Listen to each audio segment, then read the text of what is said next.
హైదరాబాద్ నగరం మొత్తం డ్రగ్స్ మాఫియాతో అల్లాలాడిపోతుంది. చాలామంది స్కూల్ పిల్లల దగ్గర నుంచి ఇండస్ట్రీ వరకు కొంతమంది ప్రముఖుల పేర్లు కూడా బయటకు వినిపిస్తున్నాయి. ఇందులో భాగంగానే సిట్కి సంబంధించి అకున్ సబర్వాల్ కొంతమందికి నోటీసులు కూడా పంపించడం జరిగింది. ఇందులో సినీతారులు కూడా చాలామంది ఉన్నారు. వారిలో రవితేజ పేరు కూడా ఉందని చెప్పేసి కూడా అధికారులు చెప్తున్నారు. సో ఈ నేపథ్యంలోనే రవితేజ తల్లిగారు ఈరోజు మీడియా ముందుకు వచ్చారు. ఆయన అడిగి మరిన్ని విషయాలు తెలుసుకుందాం. మేడం చెప్పండి, ఇండస్ట్రీలో ఎంతో కష్టపడి పైకి వచ్చినటువంటి రవితేజ మీద ఇలాంటి సంఘటనలు జరగడం మీకు ఎలా అనిపిస్తుంది? అసలు ఇందులో వాస్తవం ఏమైనా ఉందంటారా?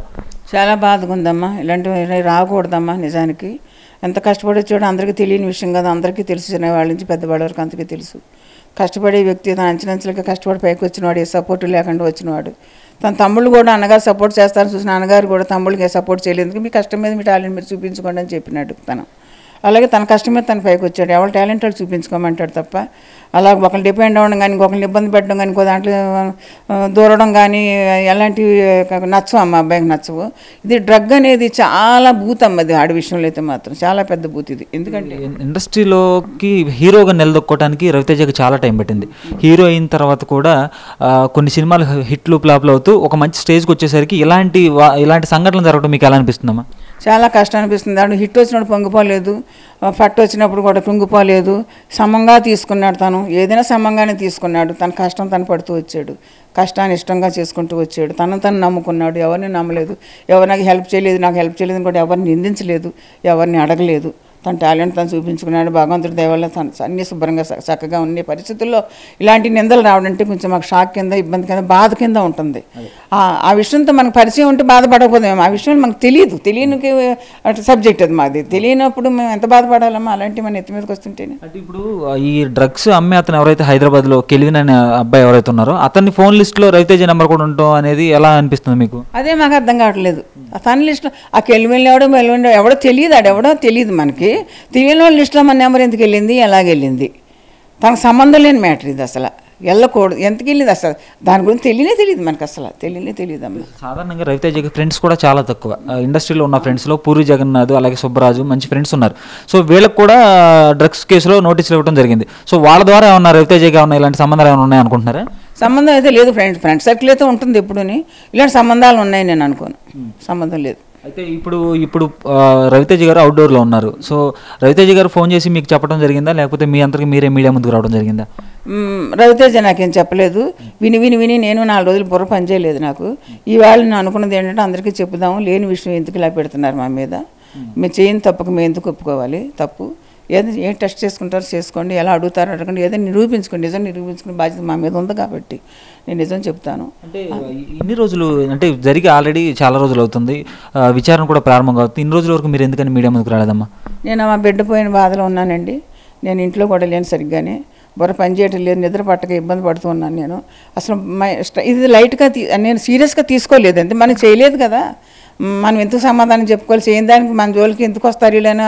ఏదో అలాగా ఆగిపోయింది అంతే టైం. ఈ రోజుని సీరియస్గా తీసుకున్నాను. అంటే 10 సార్లు టీవీలో చెప్పడం రావడం జరుగుతుంది కాబట్టి బాధతో నేను ఇలా ఇంతకు మీ ముందుకు రావడం జరిగింది. ఎవరన్నా ఇండస్ట్రీలో రవితేజకి ఇప్పుడు మీరు చెప్పినట్టుగా ఇందాక ప్రొడ్యూసర్లకు చాలామందికి హెల్ప్ చేశాడు, చాలామందికి సినిమాలు చేసి పెట్టాడు, కానీ ఇంతమంది ఉన్నా కానీ రవితేజ గురించి ఒక్కళ్ళు కూడా అసలు ఒక మాట కూడా మాట్లాడకపోవడం కారణం ఏంటంటారు? మాట్లాడే సమయం వస్తే మాట్లాడతారు. వాళ్ళ దగ్గరికి వాళ్ళని వెళ్ళారు లేదు తెలియదు కదమ్మా. మరి ఆ సమయం వస్తే మాట్లాడతారు. వాళ్ళని అడగాలి కదా, ఎవరైనా వెళ్ళాడు తెలియంటే కూడా మరి చెప్తారు కదా, వాళ్ళే చెప్తారు కదా. వాళ్ళ దగ్గరికి వెళ్ళారు లేదు తెలియదు కదా, మీడియా వారు ఎవరైనా వెళ్ళారు లేదు తెలియదు. ఎవరితో విభేదాలు ఉండటం మీకు ఏమైనా ఐడియా ఉందా జరిగినప్పటి నుంచి ఇప్పటి వరకు? కానీ ఎవరితో విభేదాలు ఉండటం, వాళ్ళు ఏమన్నా ఎలాంటి పని చేశారని మీరు అనుకుంటున్నారా? విభేదం ఏం లేదు, ఎవరితో విభేదం లేదు, ఎవరితో శత్రుత్వం లేదు మాకు. అందరూ మిత్రులైనా మాకు. సో అసలు ఇప్పటికే భర్త చనిపోయి మీరు చాలా కృంగిపోయి ఉన్నారు. ఇలాంటి టైంలో ఇలాంటి వార్తలు కూడా రావడం మీకు ఎలా అనిపిస్తుందమ్మా? చాలా బాధాకరం అమ్మా, చాలా బాధాకర విషయం, చాలా బాధాకరం. పక్కన పిల్లడు పోయి బాధపడుతుంటే ఒక పక్కన ఏమీ లేని తెలియని అమ్మాయి చంటి పిల్లడు తత్వం గల అబ్బాయి మీద ఇలాంటి అపవాదు రావడం చాలా బాధాకరం. తీర్చలేని బాధ అది. బేసికల్గా రవితేజకి మీకు తెలుసు కాబట్టి చిన్నప్పటి నుంచి ఎలా ఉంటాడో తెలుసు. అతనికి ఎలాంటి అలవాట్లు ఉన్నాయి మామూలుగా? తను మామూలుగా అయితే ఫుడ్ ఏది మామూలు ఫుడ్ తినడం, చిన్నపిల్లలాగా ఆడుకోవడం, చిన్నపిల్లలతో ఉంటాడు. తన పిల్లలతో కూడా ఫ్రెండ్లీగానే ఉంటాడు, తండ్రిగా కూడా ఉంటాడు తను. అయితే తర్వాత అయితే చాలా లిమిట్ ఫుడ్ తీసుకుంటాడు, చాలా లెక్కల్లో ఉంటాడు.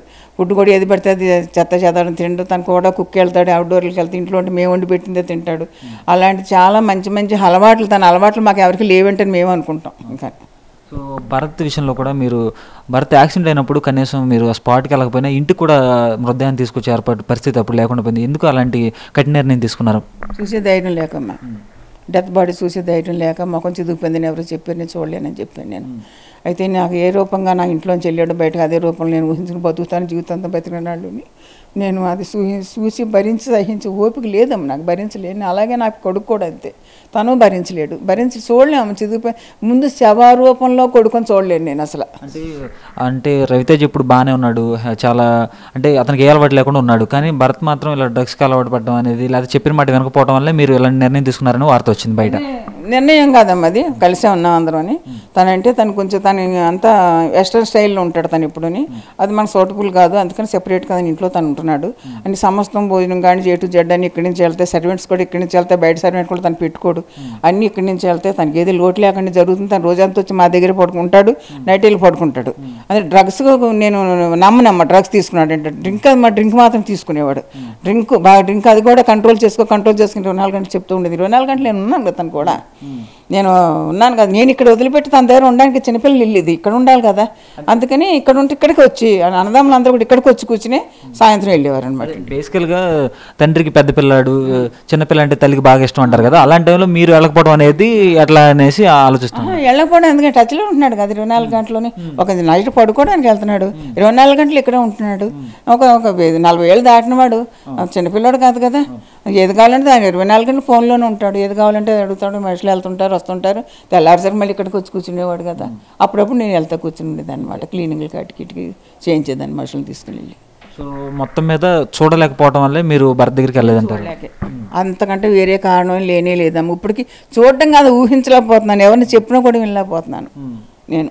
ఏదే కాదు, ఎవరిదంటే డెత్ బాడీని చూసే ధైర్యం నాకు లేదు. ఏ విషయంలో ధైర్యంగానే ఫేస్ చేస్తాను, కానీ ఆ విషయంలో ధైర్యం లేదు నాకు. సో చివరాఖరిగా ఈ డ్రగ్స్ గురించి మీరు యువ హీరోలు కానీ చాలామంది పేర్లు ఉన్నాయని చెప్తున్నారు. సో ఇప్పుడు ఎవరు తీసుకున్నా తీసుకోపోయినా మీరు పైకి వచ్చేవాళ్ళు, కానీ మీరు చెప్పే సమాధానం ఏంటో? తీసుకోవడం తప్పు, వాళ్ళు కష్టపడి పైకి రావాలి.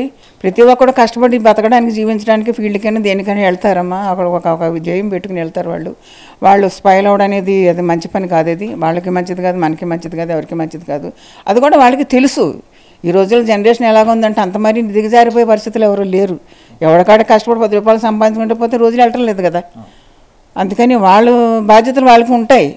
మనం ఎందుకు ఎలా ఇది టోటల్ ఓవరాల్గా ఎలాగ ఎందుకు జరిగిందో, మిస్టేక్ ఎక్కడ జరిగిందో అది చూడాలి ఇప్పుడు, అంతే.